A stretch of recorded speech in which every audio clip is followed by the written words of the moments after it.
माछा मार्ने ढडिया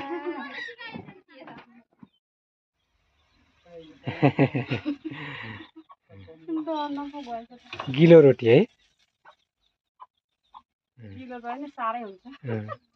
के रोटी रे यसको नाम पातमा पकाउने रोटी है यो रोटीको नाम के होला दाजु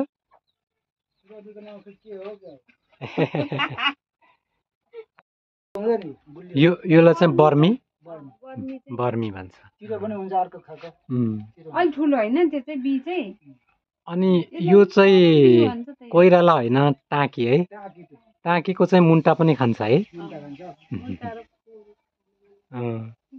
फुलको टाँकीको फुलको नि अचार बन्छ है कोइराला जस्तै हजुर हजुर त्यही त हजुर हजुर हजुर फल पनि खान्छ टाँकीको खाँदैन त्यही त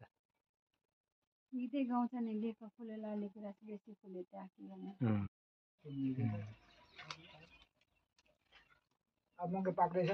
मकै त सबै यिनीहरूले खायो नि मकै त हजुर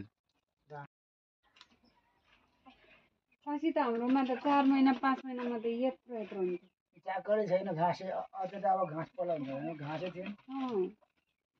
खरियाली खरियाली जङ्गलमा घाँस थिएन जति अब पानी आएपछि जति घाँस जीवनको घाँस पर्छ ए धेरै मिहिनेत छ नि यसको माछा मार्ने ढडिया बनाउन धेरै मेहनत लाग्छ है हुन्छ माछाको अचार है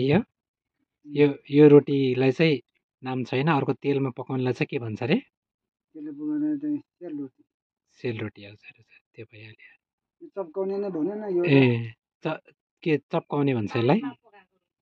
पानीमा पकाएको रोटी पातमा पकाएको